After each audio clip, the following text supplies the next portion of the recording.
Right guys, as you know, or might know, that I own a 100 to 400 G Master.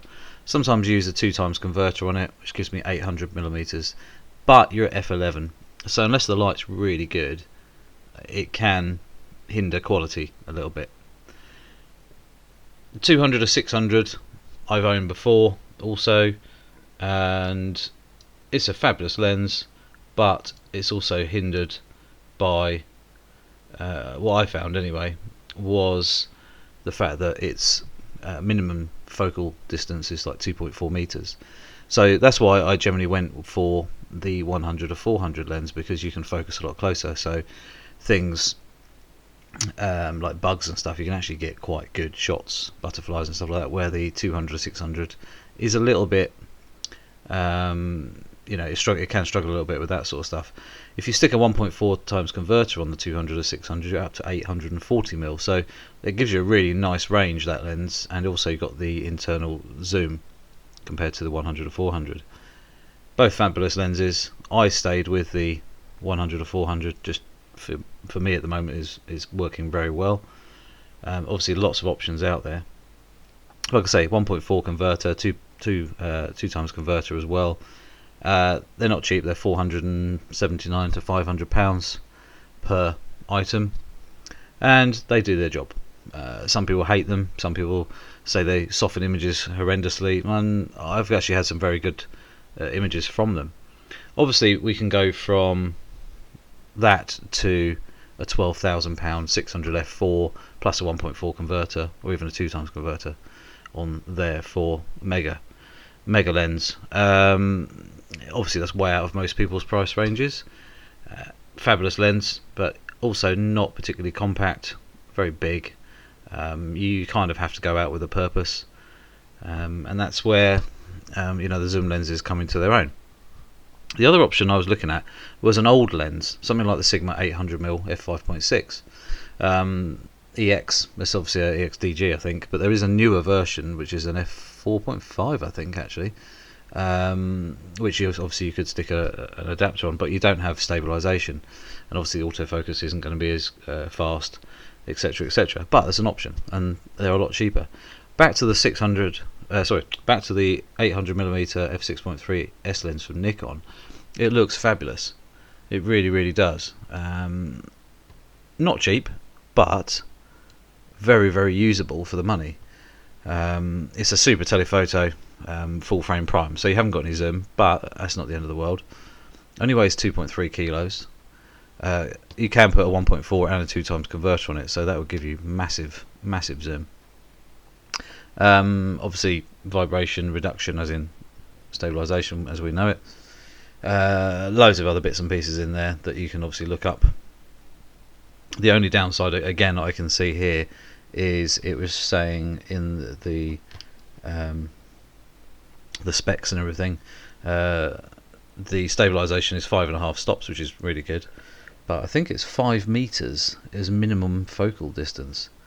Yes, so the minimum focusing distance 800mm is 5 meters, so that is, for me, could possibly come in to a few issues, depending on what they are. So it is a specialist lens again, but for £6,299 I think it's very good value, and I think Sony really needs to release something similar in that price market. I think it's something that I might look at. I'm also thinking, do I go for an older Sigma, like I think it's a 300 to 800mm f5.6 or something like that, is the older lens that would work relatively well. I have seen some very good shots from them, but again, it's a massive lens. It is kind of a purpose lens where you'd be going out with it, where the 100 to 400 and the 200 to 600 are pretty compact and very usable. Do you need another 200mm on top of the 600, for example? I don't know, but it really makes that 200 to 600 very good value for under, I think it's 1,600 quid now. It's one hell of a lens, and I kind of miss mine. So this is where I'm looking at, are Sony going to release something like this? Are they going to release a 600 f5.6 or something that's going to be a little bit cheaper? for us lot, you know, or will they kind of match this kind of spec here, 800 f6.3? Who knows? But it's something to think about. And I just thought, well, big lenses, they are fabulous things to own, but lightweight, the focusing, the way they work, and the health, you know, things like that is quite a big thing. And that's one reason I love the 100 or 400. And you know, with the 2x, if I need it, it doesn't take up much room in the bag. The focusing distance on the 100 or 400 is absolutely amazing, and I use that quite a lot. A little closer, like I said before, getting really close to stuff. I did find, even with the 200 or 600 at 2.4 meters, its minimum, that did give me a few problems. So at 800 millimeters, and you've got with this Nikon, and you've got a 5 meter minimum focus, that really makes me think that's possibly going to cause trouble. Not for everyone, but if you're trying to shoot small birds and stuff like that, they might be too close. It's not like you can just sort of move back quickly and stuff like that without disturbing them things. So yeah, I don't know, it's something to think about anyway. I just thought I'd put it out there. Really cool lens. I'd love to have a go with one with a Nikon, and see what it's like.